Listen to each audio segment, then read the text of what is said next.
예수님께서 오늘 제자들에게 질문하시는데 너희에게 고기가 있느냐라고 질문을 하죠.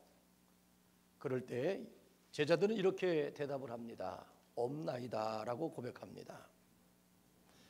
우리의 삶 가운데서 가장 중요한 것은 내 곁에 계신 하나님을 느끼고 또 생각하고 바라보면서 삶을 살아가는 것이 중요합니다.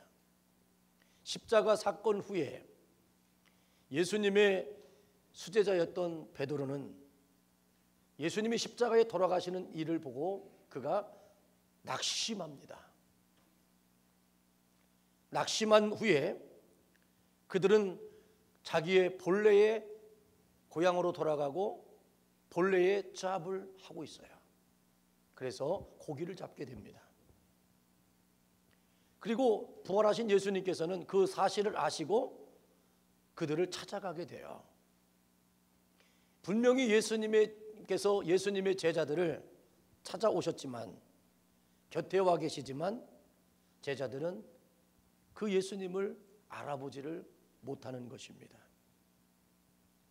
나는 저 사람을 아는데 저 사람이 나를 몰라봐요. 그러면 여러분들 섭섭한 마음이 들잖아요. 내가 알아서 안녕하세요 이렇게 인사했더니 그 사람이 얼굴만 빤히 쳐다보면서 눈만 껌뻑껌뻑 하다가 누구세요? 라고 물어보면 당황되잖아요. 연세가 많이 드셨으면 이해할 수 있어요. 오래간만에 뵙기 때문에. 그러나 오늘 예수님의 제자들과의 그 관계는 그런 관계가 아니잖아요. 긴 시간이 지나지 않았어요. 그럼에도 불구하고 부활하셔서 자기들을 찾아오신 예수님을 알아보지 못하고 있습니다. 혹시 여러분들이 삶을 살아가는 중에 주님이 여러분들과 늘 함께 계시고 그렇게 하겠다라고 약속하신 그 말씀을 이루려고 늘 계실 때 여러분들 불편하지 않습니까? 내가 너무 강하면 옆 사람이 있는 게 불편할 수 있어요. 내가 너무 몸이 약해져도 옆 사람이 옆에 있는 것이 너무 힘들 때도 있어요. 어떤 분은 그런 얘기를 하더라고요. 자기 몸이 너무 연약해져서 누가 이렇게 만지기만 해도 그렇게 아프대요. 반가워서 손을 잡으면 손이 그렇게 아프대요. 그래서 살살 만지라고. 그래서 사실 살살 만졌거든요. 그런데도 너무 연약하고 병약하면 그 아픔을 느끼는 거예요. 그리고 자기의 자생력이 세면 셀수록 누가 옆에서 이래라 저래라 하면 화내잖아요. 불편해하잖아요. 여러분, 인생이라고 하는 것은 그래서 참으로 어려운 거예요. 다른 사람에게 내가 맞춰지는 것도 어렵고 또 내가 다른 사람이 또 나에게 맞추는 것도 참으로 어려운 거예요. 이제는 맞추려고 하지 마시고 존재만을 귀하게 여기는 사랑의 마음이 우리 안에 넘쳐났으면 좋겠습니다. 오늘 예수님께서 찾아오셔서 너희에게 고기가 있느냐라고 질문하셨지요. 낙심해서 열등과 실패감에 빠져 있는 제자들에게 와서 하신 예수님의 첫 질문이 이렇게 단순합니다. 사람은 그 상황에서 어떻게 얘기할까요? 자기를 배신하고 자기를 외면하고 자기를 떠나버리고 잃어버리고 잊혀져 가면서 삶을 살았던 제자에게 찾아왔다면 너희가 왜 옛날로 돌아갔느냐? 그렇게 나를 실망시키면 되겠느냐? 너 이렇게 고기 잡았지만 한 마리도 못 잡았지? 하면서 비아냥거리며 야단치지 않겠습니까? 이것이 바로 우리가 갖고 있는 내면의 죄성이에요. 나를 그렇게 한 사람에 대해서 우리가 그 사람이 잘 되는 것보다는 잘 못 돼서 고난 가운데 헤매고 살았으면 좋겠다라고 하는 마음이 우리의 내면에 있는 겁니다. 그러나 예수님은 그렇게 하지 않으셨어요. 그렇게 질문하면 제자들이 더 낙심했을 것을 예수님은 아셨기 때문입니다. 여러분, 예수님은요, 질책이 사람의 마음을 변화시키지 못한다는 것을 예수님은 이미 알고 계세요. 누군가가 실망하고 낙심하고 좌절했을 때 그를 질책하면 안 돼요. 그에게 이 일을 자꾸만 얘기하면 안 돼요. 사람은 그러고 싶어서 그런 사람이 어디 있겠어요. 그럴 수밖에 없는 마음의 연약함이 있기 때문에 그런 것입니다. 사실 예수님께서 너희가 고기가 있느냐라고 질문에는 이미 질책도 다 들어 있습니다. 이 질문은 제자들이 고기를 잡았는지 확인하려고 물으신 질문도 아닙니다. 왜냐하면 예수님은 이미 이들이 고기를 잡지 못한 것을 알고 있었기 때문입니다. 그때 예수님이 그렇게 질문하신 것은 나 없이 너희의 경험과 지식과 능력으로만 안 된다는 사실을 생생하게 깨우쳐 주시려는 의도가 있으셨습니다. 여러분들이요, 주님이 없어도, 하나님이 함께하지 않아도, 하나님이 나를 책임지고 축복하지 않아도 내가 열심히 살면 나는 할 수 있습니다라고 생각하는 그리스도인들에겐 하나님이 간섭하세요. 그런데 끝까지 나 주님만 의지합니다, 주님 나를 도와주세요, 하나님이 함께하지 않으면 나는 아무것도 아닙니다라고 고백하는 사람에게는 주님이 놀라운 일들을 이루어 나가십니다. 그러므로 오늘 우리는 다시 한번 고백해야 돼요. 하나님이 여러분들에게 이렇게 질문할 겁니다. 아무개야, 네가 고기가 있느냐? 삶을 평가하는 가장 위대한 기준의 질문은 이겁니다. 네가 무엇을 가지고 있느냐? 네가 무엇을 할 수 있느냐라고 하는 질문은 하나님이 계속해서 우리에게 던지는 질문입니다. 그 질문에 제자들이 없습니다라고 했듯이 우리도 없습니다라고 대답해야 합니다. 인생은 있는 것 같지만 사실상 없는 존재입니다. 내가 가진 것은 한 세대가 유지하기 힘듭니다. 많은 사람들이 없어도 있는 척하고 모르고도 아는 척합니다. 사람은 속일 수 있어요. 그렇지만 하나님 앞에서는 정직해야 됩니다. 왜 정직하냐면 그 하나님은 내 깊은 내면까지도 다 헤아리고 계시기 때문이에요. 머리카락도 세심바 되시는 하나님이시기 때문에 하나님 앞에서만은 우리는 정직한 삶을 살아가야 되는 것입니다. 하나님 앞에서 높은 마음으로 있습니다라고 하면 하나님은 반드시 없게 만들어요. 왜냐하면 있는 것보다 없이 하나님을 고백하는 것이 하나님은 더 존귀하게 여기기 때문에 그렇습니다. 반대로 낮은 마음으로 없습니다라고 하면 하나님은 있게 만들어 주시는 분입니다. 하나님 앞에 아무것도 아닌 존재인 줄 알 때 참된 은혜가 시작됩니다. 그때 제자들이 다시 사명을 받게 되는 것은 예수님이 없으면 나는 아무것도 아니구나 라는 사실을 깨달을 때부터예요. 그래서 요한복음 15장 5절로 6절의 말씀에 보면 이런 말씀이 있습니다. 나는 포도나무요 너희는 가지니 저가 내 안에 내가 저 안에 있으면 이 사람은 과실을 많이 맺나니 나를 떠나서는 너희가 아무것도 할 수 없느니라. 사람이 내 안에 거하지 아니하면 가지처럼 밖에 버리고 말라지나니 사람이 이것을 모아다가 불에 던지느니라고 그랬습니다. 여러분들이 하나님의 보호와 은혜 속에 있으면, 여러분들이 예수님 안에 있으면 절대로 사람들이 여러분들을 어떻게 할 수가 없습니다. 사람들이 여러분들을 어떻게 해서 버릴 수가 없습니다. 왜냐하면 하나님이 나를 존귀하게 여기면 하나님은 나를 지키십니다. 하나님이 존귀하게 여기는 것을 사람들은 모르지만 알게 될 것이고 깨닫게 될 것입니다. 그러므로 오늘도 중요한 것은 내가 있음과 없음이 나의 존재의 가치가 아니라 내 안에 예수님이 계시다는 것이 존재의 가치라는 사실을 인정하셔야 돼요. 하나님이 나를 인정하시면 세상을 두려워할 것이 없습니다. 왜냐하면 세상은 나를 판단할 수도 없고 세상이 나를 무너뜨릴 수도 없어요. 나를 나대게 하신 분은 오직 하나님이시기 때문에 그렇습니다. 인간의 절망은 하나님의 희망입니다. 인간의 능력이 끝난 곳에서 하나님의 능력이 시작됩니다. 성공으로 가는 첫째 관문은 없습니다라고 하는 고백으로부터 출발된다는 사실을 기억하셔서 여러분들이 나는 없습니다, 나는 할 수 없습니다, 나는 아무것도 아닙니다라고 하는 그 고백에서 여러분들 빨리 자유해지시길 바랍니다.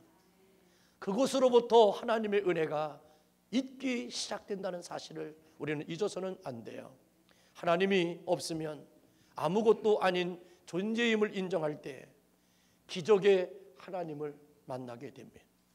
가장 복된 인생은 하나님, 예수님이 없으면 나는 하나도 없는 인생입니다라고 고백하는 인생만이 하나님이 그를 존귀하고 보배롭게 여기는 존재입니다. 하나님 안에서 철저히 무너질 때 능력 있는 삶이 펼쳐지고 위대한 존재가 됩니다. 그때 놀라운 자의식이 생기는 거예요. 자의식은 나로부터 출발할 것이냐, 다른 사람들이 인정하는 것으로부터 출발할 것이냐, 아니면 하나님이 나를 그렇게 해 주시는 것으로부터 시작할 것이냐에 따라서 엄청난 차이가 있어요. 나로부터 시작된 것, 사람들로부터 시작된 모든 것들은요 다 무너져요. 그러나 하나님이 인정해 주시는, 인식해 주신 자의식이 성립된 사람은 그 어느 곳에 가든지 담대할 수 있습니다. 나는 아무것도 아니지만 예수님 안에 있는 나는 위대한 하나님의 자녀가 됩니다. 제가 처음에 교회를 시작할 때 26살 때 내가 교회를 개척했거든요. 그때 보면 개척 예배를 드릴 때는 아시는 분들이 많이 오셔서 예배를 드렸지만 그 다음 주에는 사람들이 없어요. 우리 집사람이 피아노를 반주하고 저는 혼자 찬송을 하죠. 그러면 정말 아무도 없는데도 해야 되는 거예요.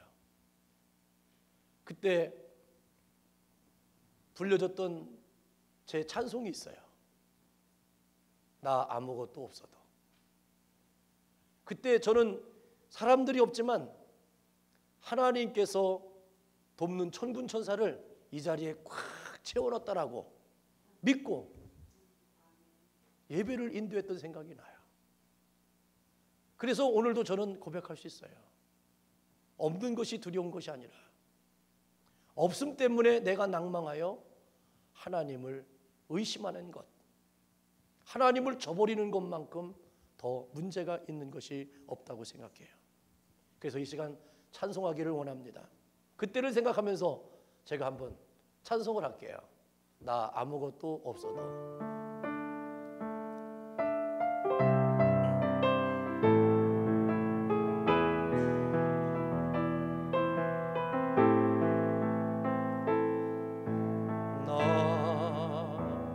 아무것도 없어도 주님이 있고 나 아무것 할 수 없으나 주 하시네. 나 부족해도 주는 강하시며 나 모든 건 모르나 주는 다 아시네.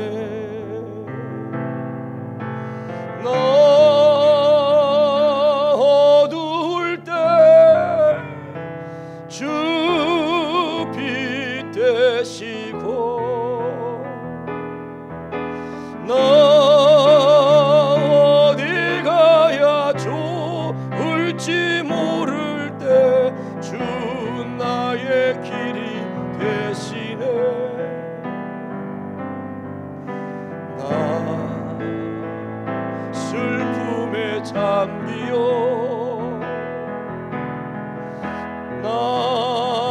낙심될 때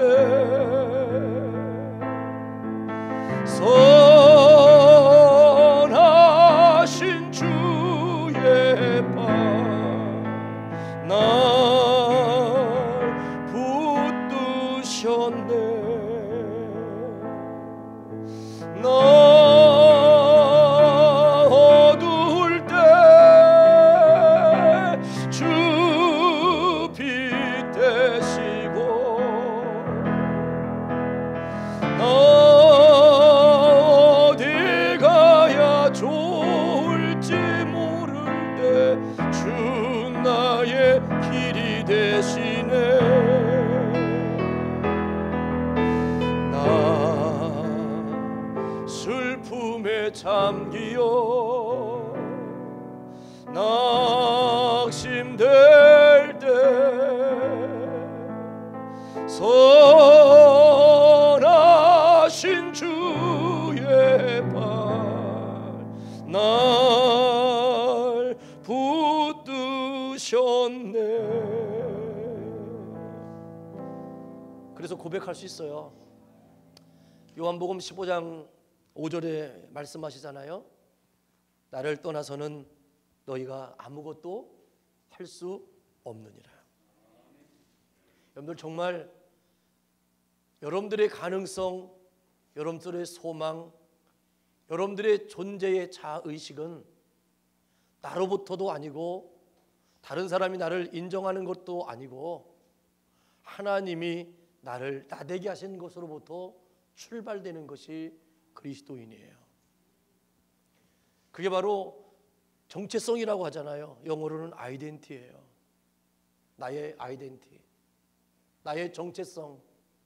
누구도 나를 허물어 드릴 수 없는 자신의 이 아이덴티 정체성이 예수님 안에서, 하나님 안에서 여러분들이 세워지기를 소망합니다. 바울은요, 이 진리의 말씀을 깨달은 후에 그의 고백을 들어보십시오. 바울은 늘 그리스도 예수 아니라고 하는 그 고백으로 자기의 고백을 채웠어요. 특별히 빌립보서 4장 13절에 보면 내게 능력 주시는 자 안에서 내가 모든 것을 할 수 있느니라고 고백해요. 할 수 있음과 할 수 없음이 자신에게 있지 아니하고 오직 예수님께 있다라고 고백하지 않아요. 여러분들의 자녀를 사랑하시죠. 그런데 여러분들의 자녀를 여러분들이 지킬 수가 없어요. 나의 자녀를 내가 진정으로 사랑하기 때문에 나는 그 자녀를 하나님께 전적으로 맡기는 거예요.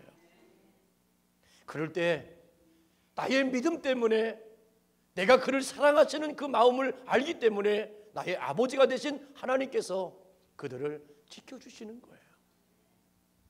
사랑하는 아내도 남편도 마찬가지예요. 내가 지킬 수 있는 게 아니에요.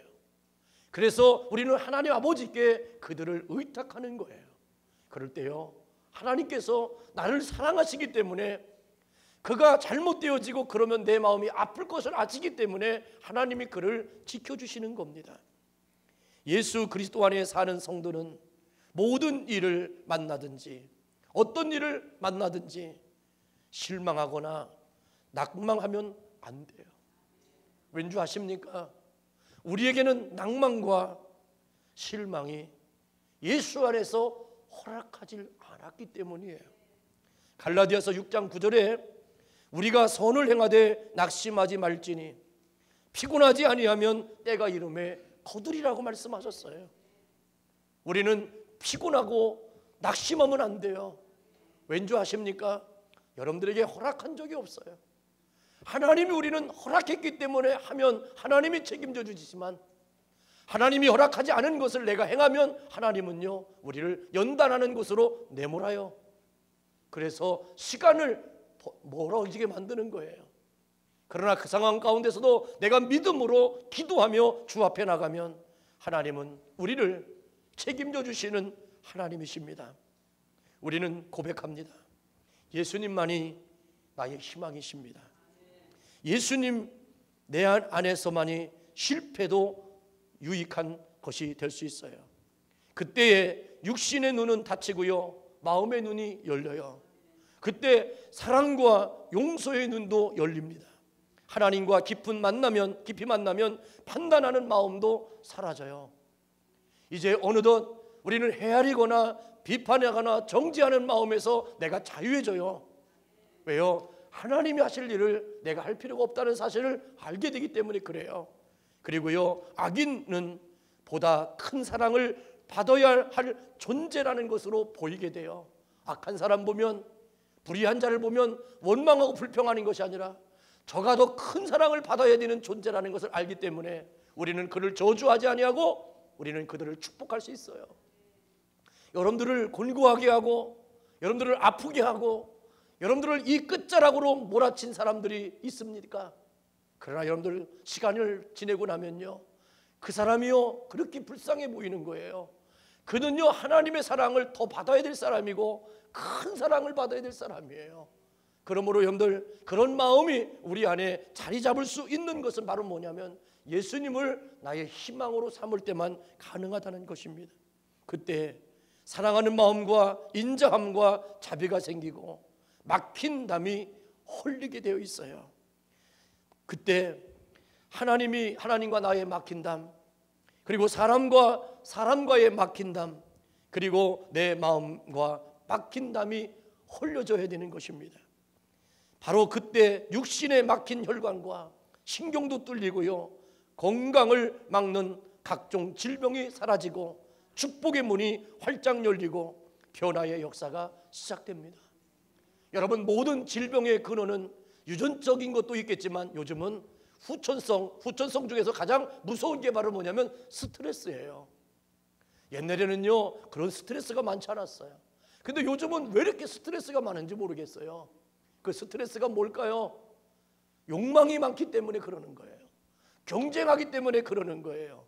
나는 그런 사람 이겨야 된다고 하는 그 일념이 내 안에 차고 있기 때문에 그래요. 모든 질병의 근원에서 요즘 의사들이 만나면 다 그래요. 스트레스 뭐 있었습니까? 그러면 대부분 스트레스 있다고 그래요. 근데 참 희한하죠. 스트레스의 출발은 누굴까요? 상대일까요? 나일까요? 나예요. 내가 그걸 스트레스를 안 받으면 되는 거예요. 근데 내가 받아요. 그래서요 무슨 질병이 생기면 원망하기 바빠요. 저주하기 바빠요. 미워하기 바빠요. 그래서 또 스트레스 받아요. 여러분 병에 걸려도요 스트레스 안 받고 넉넉하게 있고요 들어도 안 들은 척, 보아도 안 본 척, 말하고 싶어도 안 많고 막 이렇게 하면요 다 해결돼요. 120세 다신 분이 할아버지가 계셨어요. 어떤 분이 인터뷰를 했어요. 할아버지는 어떻게 120살까지 이렇게 살으셨어요? 어떻게 건강관리를 잘 하셨어요? 그랬더니 이 할아버지가 이렇게 말해요. 내가 120년 동안 사는데 얼마나 나를 힘들게 하고 스트레스 주고 힘들게 하는 사람들이 얼마나 많은지 몰랐어요. 그런데 나는 그런 사람들 만나고 별일 다 만났어도 저까진 것들이 다 뭐야 하고 그냥 스트레스 안 받고 지나갔더니 그것들이 알아서 다 먼저 죽더라고요. 그러더라고요. 따라합시다. 그것들이 알아서 먼저 다 죽더라고요. 여러분 그런 거예요. 누굴 탓하겠어요? 탓하려고 하면 또 스트레스 받아요. 그래서 내가 연약하다, 내가 그런 걸 이해하지 못하는구나, 내가 또 넘어가야지, 이것이 해결될 거야, 하나님의 은혜가 임할 거야 라고 고백하면서 여러분들 스스로를 강하게 하셔야 돼요. 그럴 때 놀라운 은혜가 임하는데 여러분들의 심령이 바다와 같이, 하늘과 같이 넓어지는 거예요. 그래서 예수님이 희망이고 복음이 희망이에요. 내 안에 예수님이 계시고 말씀이 계시면 여러분들은 어떤 환경과 상황 가운데서도 거꾸로 들임을 당하거나 넘어짐을 당하거나 우겨싸움을 당하지 않습니다.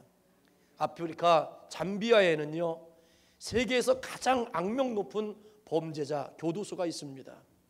그곳에는 최고의 악질 범죄자들만 수감되어 있고 감옥은 온통 굵은 철망으로 하늘까지 덮었어요. 왜냐하면 모든 교도소는 사방만 두르거든요.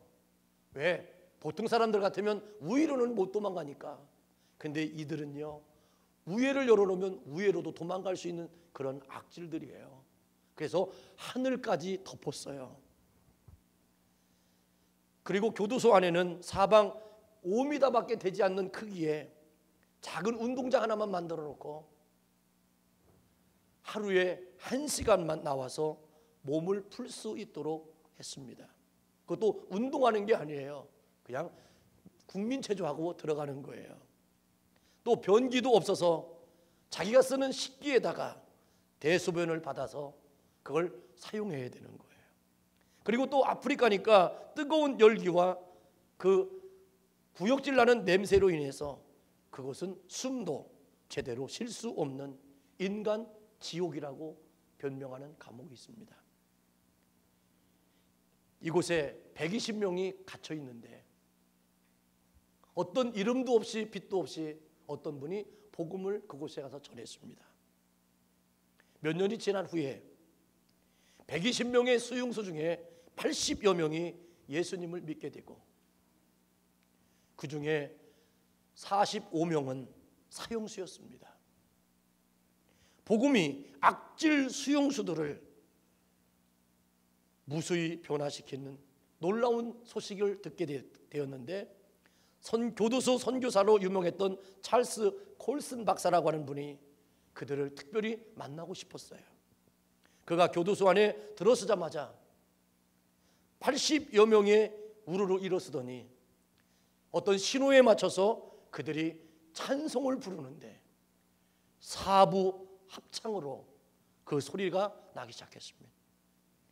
지옥 같은 곳에서 울려 퍼지는 찬송을 듣고 그는 꿈만 꾸는 것 같았습니다. 그가 그 감옥소에 들어갈 때는 코를 막고 들어갔어요. 눈이 아파가지고 눈을 뜰 수가 없었어요. 근데 그들이 있는 곳으로 들어가는 순간, 찬송이 울리는 순간 그 구역질 나는 냄새는 다 사라지고 눈을 아프게 하고 눈을 뜰 수 없을 만큼 공기가, 그 안 좋았던 그 공기가 향기가 나는 곳으로 바뀌기 시작했습니다. 그때 죄수들을 바라보는데 그들 뒷면에 어떤 그림이 하나 보였습니다. 그것은 그 죄수들이 신앙의 고백으로 나무를 태우고 남은 검은 숯으로 정교하게 십자가에 달리신 예수님을 그려 놓은 것이었습니다. 바로 자기들의 죄를 위해서 예수님께서 이렇게 십자가를 지시고 자기들을 사해 주셨다는 것을 보면서 까맣게 그려진 그 예수님의 십자가상이 있었습니다. 바로 그때 콜슨 박사는 그들과 함께 서 계신 예수님을 환상으로 보게 되었습니다. 하나님이 함께 하시면 지옥과 같은 환경에서도 찬송이 나옵니다. 거룩한 찬송 소리가 들리는 그것을 누가 감히 지옥 같다라고 말할 수 있겠는가? 그러면서 그 한 영혼 한 영혼을 품고 기도하면서 이제 그곳이 옥문이 열리고 더 이상 그곳에서 그런 범죄자들을 가두지 않는 그런 감옥으로 바뀌게 됐다는 거예요. 여러분들 찬송하고 여러분들 주님 앞에 기도하고 말씀으로 여러분들이 변화되어지고 예수 그리스도의 이름으로 여러분들이 새로운 사람이 거듭나면 환경은 바뀌게 되어 있습니다. 사람들이 아무리 만들어 놓은 그 환경이 그렇다 할지라도 하나님이 허락하시는 그 환경은 천상이 될 것입니다. 그래서 예수님을 희망으로 삼는 사람에게는 기쁨과 능력이 임하는 것입니다. 예수님 안에서 가장 복된 삶을 살 수 있습니다. 믿음의 위대한 삶을 살았던 신앙의 선진들은 이렇게 늘 고백합니다. 예수님만이 나의 희망입니다. 예수님이 없으면 살 수 없습니다. 그 고백이 여러분들의 입술의 고백이 끊어지지 않을 때 여러분들의 삶은 감동과 감격과 감사가 끊어지지 않을 것입니다. 그래서 찬송가 415장 3절에 보면 이런 찬송이 있지 않습니까? 주 없이 살 수 없네. 나 혼자 못 서리. 힘없고 부족하여 지혜도 없으니 내 주는 나의 생명 나의 힘이라. 주님을 의지하여 지혜를 얻으리. 사나운 풍랑일 때 날 지켜주시고 내 곁에 계신 주님 늘 힘이 되시네. 여러분, 예수님이 여러분들의 힘이 되시길 바랍니다. 하나님이 여러분들의 보호자가 되고 나의 아버지가 되셔서 여러분들이 환경이, 여러분들의 가정이, 여러분들의 생업과 일터가 어떤 일을 당해서 무슨 일을 경험해서 그렇게 되어졌던, 그거는 나와 상관이 없는 거예요. 내가 그곳에 들어가니 그것이 변화되어지고 하나님이 바꿔놓는 그런 거룩한 일들을 경험하기를 원합니다. 그래서 예수님은 제자들에게 이렇게 질문합니다. 누가복음 22장 35절에 보면 저희에게 이르시되 내가 너희에게 전대와 주머니와 신도 없이 보내었을 때 부족한 것이 있더냐? 가로되 없었나이다 그래요. 예수님 제자들이 고백하죠. 주님과 함께 할 때는 없음이 시작이었는데 없음 때문에 내가 부족함을 고백한 적이 없었다는 거예요. 예수 안에 있는 여러분들은요, 부족함이 없는 거예요. 왠지 아십니까? 하나님이 때를 따라 은혜를 베풀어 주시는 것을 경험하기 때문에 그래요. 그래서 사도 바울은요, 고린도 교인들을 향하여 이렇게 설교합니다.